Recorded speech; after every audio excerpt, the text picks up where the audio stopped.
Welcome to Breaking Boosters.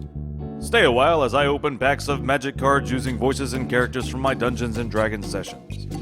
If you like what I do, please visit my online store where I sell easy-to-play Pauper EDH decks made using cards from my very own collection. Or consider joining my Patreon where I will give away one Pauper EDH deck every month. Also follow me on other social media such as Twitter and Instagram to stay up to date with the channel. Please like, subscribe, and hit that notification bell down below. With all that out of the way, let's go!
Well, I hope this works.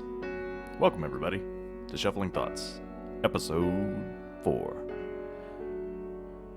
Today, there's a few things I'd like to cover. I have a list, of course, of things that I'd like to cover. I'm going to be shuffling here my Feather the Redeemed deck. These nice Dragon Shield sleeves that are this magnificent shade of blue. Classic matte. Classic blue matte Dragon Shields. Alright, what did I want to start out with today? I wanted to start talking about the companion cards. Rule 11 change that the rule committee did, specifically to get companion cards to work in EDH with how the rules currently work. And that's fine. They, they had to do something, right? Because they kind of didn't work the way they were supposed to work. You know, you're not supposed to be able to play anything outside of the game with EDH, right?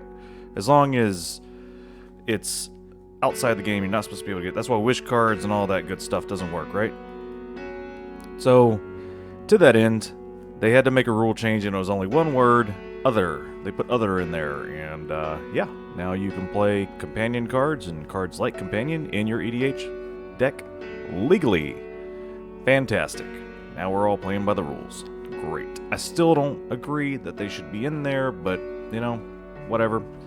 I'm not gonna make big noise if somebody sits down with one of those decks and wants to play it. Psh, no. That'd be kind of a dick thing to do. It's not how I work. I just want to have fun. That's all. I just want to have fun. Unless I'm playing Urza, and then, you know, I want to win. But that's CDH for you, right?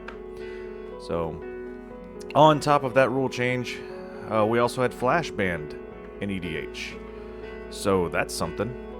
That I don't feel like is that big of a deal. You don't really see Flash a lot anyway. You just don't see it outside of EDH anyway. When was the last time you saw somebody play a Flash? I haven't seen somebody play a Flash in forever. I mean, ever. I can't tell you the last time I saw it. Maybe, and this is guessing, 4 or 5 months ago I saw somebody play a Flash. I mean, outside of that, I haven't seen anybody play Flash. And even then, it wasn't even used to get Flash Hulk out. It was something inconsequential. Nothing really there. I mean, that's just it. I don't even remember what it was. It's fine. It's fine. So the flash ban really doesn't affect a lot of people, to be honest. I mean, sure, I say not a lot of people, but the people that are really going to be affected by it are the ones playing CEDH, and specifically the people playing the decks that want to flash hold. You know, I know Thrasios, that flash hold deck is probably the most played one if you look at the prices of the cards from that deck. But I mean, Thrasios last I looked close to over $50. Over $50 on CG player just for Thrasios. It's like, holy hell. Dang. Okay, I guess so, but I really don't think the deck is going to be that much worse without Flash. Sure, it hurts, but I don't think it's going to be that much worse. It's not a deck I own anyway. My two CEDH decks is Zur and Urza, just because I had most of the cards for Urza already, and you know, I just like Zur, because who doesn't like cheating stuff out? That's always fun. It's always a good feeling for you. I don't know about the other people at the table, but definitely for you. But it's really, if Moreau is right, if Mark Rosewater is right, and there's and EDH is the biggest format, then it probably does affect a lot of people, thousands, if not more than that. And if they make the rule change for that small part of the EDH player base, is it really that big of a deal? As long as they don't make that an every time thing. Every time, you know, as Josh over there on the command zone said, as long as they're not trying to put out a fire every time there's a big problem over there in the CEDH house, that's fine. They don't want to warp the format around CEDH, and that's fine. That's good. Because there are enough answers in Magic to deal with most things. And that's, you know, it is what it is. Next thing I'd like to move on to is I want to start doing deck techs for the channel, for the YouTube channel. I want to start putting my decks that I have, because, like I said, I have anywhere 15 to 20 decks at any given time. Most of them are focused. I wouldn't say hyper focused, except for the two CDH decks. Most of them, I have a few pet cards I like to play. The one that I like to play the most would probably be Chaos Wand. It just, I like the card. I love it. I love the idea of doing that. But it has screwed me every time I have played it. Every single time. Every time. Without fail. And I just got so frustrated with it that I ended up taking it out of my decks, because it just crushed my soul. It just crushed my soul. After so many times of activating it and it just never hitting something good. And honestly, most of the time I used it, I just wanted to hit the green player's ramp. That's all I wanted. And nope. Nada. Just disappointment. That's what I got. Disappointment. Because usually the green player was also playing black or blue or white. So I would hit something that just did not tickle my pickle at all. And it would just sputter out counter. I remember hitting counter spells way more than I should. So I just ended up taking it out of my decks, and that makes me sad, because I think the card's great. I think the card can do stuff. I think the card it's fun. It's a fun Magic card. It's just fun, and I don't use it, and I should. Even though I never hit with it, I should still put it back in my decks, and that's probably one thing I'm gonna do. So to that end, I've already pre-ordered the C20 decks, the full set. I'm gonna take apart, oh my god, I'm gonna take apart 5 of my decks, and that's gonna be so hard to choose which decks to take apart, because I spend a lot of time on my decks. I spend a lot of time curating their lists, fine-tuning, Feather, although Feather will be a deck that ends up getting taken apart. I've enjoyed this deck, but it is a little bit too glass cannon, but this one will become something else. Maybe Boros. Maybe that Fox from I don't know.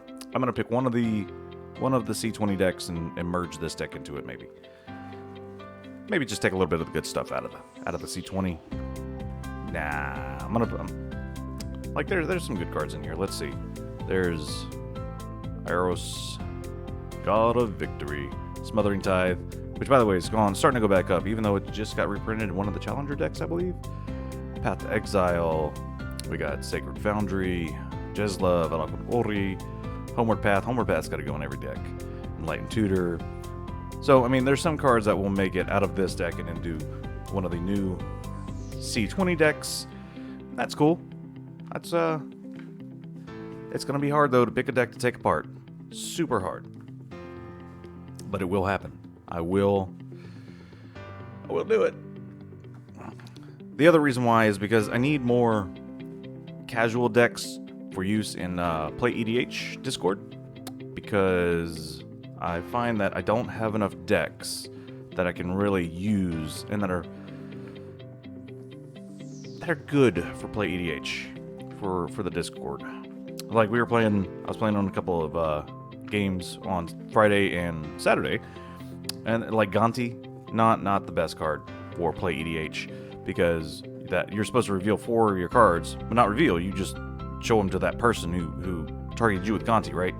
And that you know, you can do it. You can type it in the old chat, send it over to them or whatever. It just slows the game down. Or you just straight up reveal them on the table, whatever. Strong card. I just feel like if you're gonna play on EDH, you should get your decks built in a way that's more friendly to playing like that. And that's what I did. I took out all the cards. What is that? There's that Phyrexian Hand of the Praetors that lets you do something with. Anyway, I went through my decks and made sure that I could play them, but I feel like I have more fun in the mid tier than I do the high tier. So I'll tell you this: it feels like playing, because I must have played like 15 games from Friday at about 4 or 5 p.m. to now on Play EDH, and I feel like the distance between mid and high on Play EDH is about that far. And you could take a lot of those mid power decks and bring them into the high side, and it would just, I don't know that you could tell a difference between the two games, put it that way. I really don't. I think you could just, a lot of people, I don't know if it's just there's too much gray area on what a mid-power deck, according to the Play EDH rules, is versus a high-powered, because they only have 2 cards listed. Like, they have Gaia's Cradle and Mana Crypt as high-powered cards. But there's a whole lot more than that are high-powered, right? Demonic Tutor's high-powered. That's just a high-powered card. That's why it is the best tutor there is. Besides, I guess Empiric Tutor would be a better tutor. Or Imperial Seal. I don't know. But the more tutors you have, for instance, the more focused your deck is going to be. It's more consistent. It's going to be higher powered. So, it doesn't really bother me in the high end. It just feels like, why have two levels of power if they don't feel any different from each other? If they're about the same, why have 2? That's all I'm saying. So, when you're making a high-powered deck, like I said, I have 15, 20 decks at any time, and I have a lot of copies of different cards, but there's copies of cards that I'm not going to buy more than one of if I don't have to. The OG Duels, for instance, I have Scrubland and I have Savannah.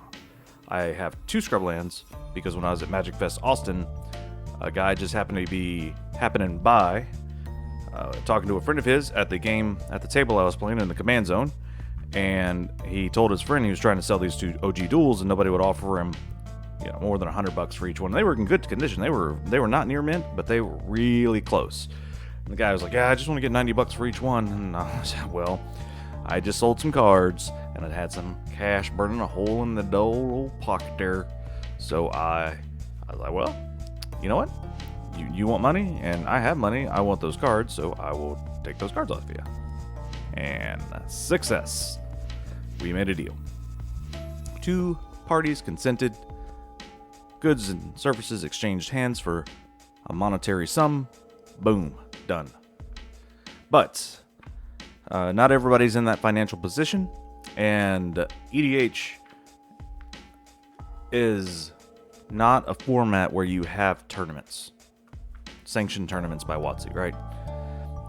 As long as you're not playing in a sanctioned tournament, play proxies. I mean, yeah, you just look. It's a collectible card game, right? If you want to collect them and play with them, great, sweet, cool, awesome, fantastic. Happy for you.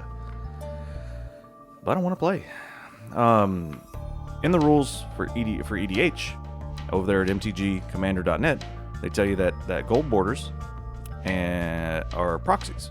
They were printed on the very same printers that these cards were printed on. The exact same printers.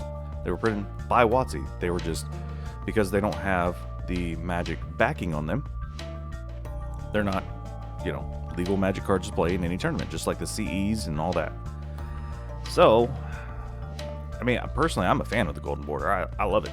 The Gold Border, I think, is fantastic. I wish they would have never stopped printing the World Championship decks, because that puts out a lot of extra copies. The point is, if nothing else, just print it out, slide it over a basic, throw it in a sleeve, let's go. Because at the end of the day, I want to play Magic, and if other people don't have cards to play Magic, I can't play Magic against them. To that end, a counter argument would be that, generally speaking, there's always a cheaper option for cards. The duels, the OG duels, yeah, there are cheaper options. Sure, they come into play tap, they have other restrictions, but whatever. You pay 2 life to shock it in, whatever. It's still functionally really close. And why not? If your deck has to have them, okay. I mean, no big deal. Just fucking print them out and put them in a sleeve and let's go, man.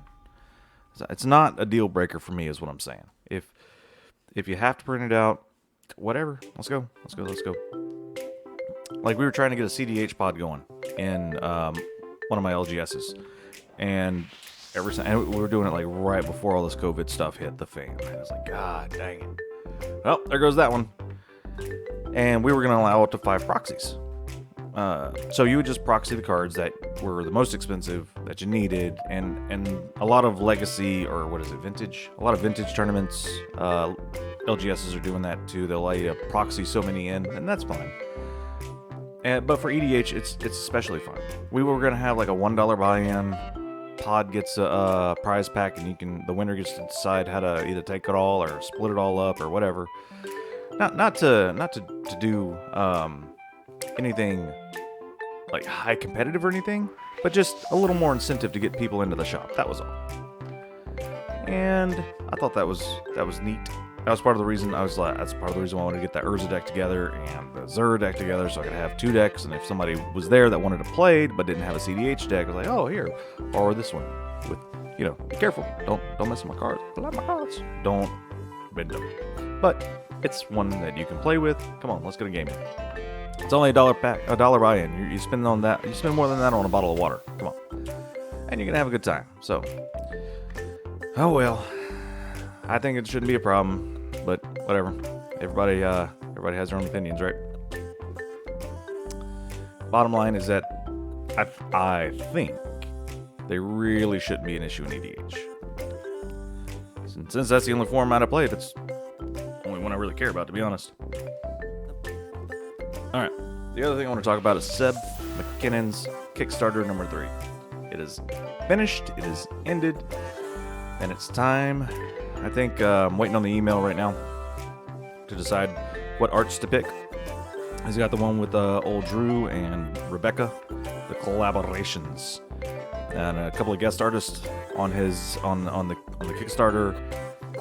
I was really looking forward to getting to the Scheming Symmetry art. I really want that one until I saw the Rebecca. Well, so I am getting 2 of them. Not gonna lie, I am getting 2 playmats. It was gonna be either a playmat and an art, or an art and a playmat, or 2 playmats. But because Ultra Pro makes these big old plastic deals, right? And they're big old sleeves, and they're 4 playmats, and you can put those in.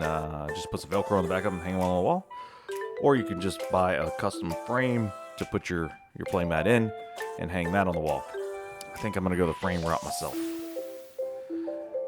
We are all waiting for the email from Seb to get the choices made on what mats, arts, and all that good stuff. And he almost hit his $1 million goal after how long did he edit it? 30 days, something like that. That's fine. But that's done. Can't wait to get that in. That's gonna be a good time. I'm gonna enjoy playing on those mats. for looking at the arts. Still wondering. Another playmat that I'm looking forward to getting is the Magic Fest Sol Ring playmat, because Channel Fireball is selling Magic Fest kits on their website. Because, as we all know, the Magic Fest unfortunately all got canceled because of COVID-19. Fantastic. But it is what it is. And I really enjoyed going to Austin. I was really looking forward to Magic Fest Houston. And that, as a matter of fact, would be happening this very weekend. That's where I would be right now if it hadn't been canceled. I bought a golden ticket back in Black Friday last year because Channel Fireball was offering $20 off, and I was going to get it anyway, right? And so I had bought the Path to Exile package as well, so it was like 80 plus the 60 or something like that, $50. And okay, all right, okay, can't go. So they started offering these Magic Fest kits, and you could trade in your golden ticket for one of these Magic Fest kits. You could either select the random playmat and the random whatever. I wasn't really paying attention to the rest of it, but you also get the Sol Ring, Path to Exile, sleeves. Basically, you get your own little box of Magic Fest. And I traded in. I selected the Sol Ring playmat because when I was at Magic Fest Austin, that was one that I wanted, but I ended up not picking up. Wanted it, but I didn't pick it up. So now I got it, and it's going to be eventually on the way to me, I guess. I know a couple of my friends that had ordered the big kits, where you got 4 Path to Exiles, 4 Sol Rings, and all that good stuff. 4 playmats. Basically, it's a set up for 4 people. You can open the box, and you can all play. All the stuff's right there. You get 4 sets of sleeves, 4 dex boxes. And my friend who had not made it to Magic Fest Austin, who regretted not going, bought the big old kit. So he's been just oogling over that Sol Ring, and he really hates missing out. He's got that fear of missing out big time. Yeah, that's just something people. I don't have that at all. If I miss out on something, oh well. Maybe next time. No, next time? Oh well. No big deal. So, yeah, that's pretty much all I wanted to talk about this week. That's all I wanted to get into the ether. First time, I wanted to stream it on Twitch. I want to try and use my Twitch a bit more, mainly for this, and then later I'll upload the recorded copy to my YouTube channel. A little bit different intro and exit, maybe. A little bit of tunes. Hope this went well. Hope everything recorded like I want it to, because I think my testing went well, but I'm not really sure. We'll find out. Again, it's Sunday. It's the Lord's Day. It's the day of rest. So that's what I'm gonna go do. I'm gonna go do some resting. Maybe play some EDH. I don't know. We'll see. See how I feel. Maybe flip a coin, roll some dice. And then live with the consequences. But I'm gonna essentially working, so I'll be at work tomorrow. Y'all have fun, kids. Goodbye.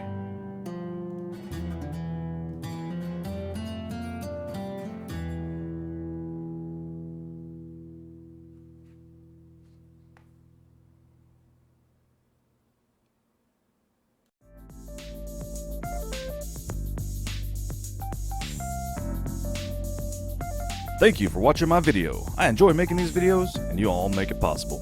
Please visit my Patreon, my online store, and follow me on Twitter, Facebook, Instagram, and Twitch. Links for all that will be in the description below.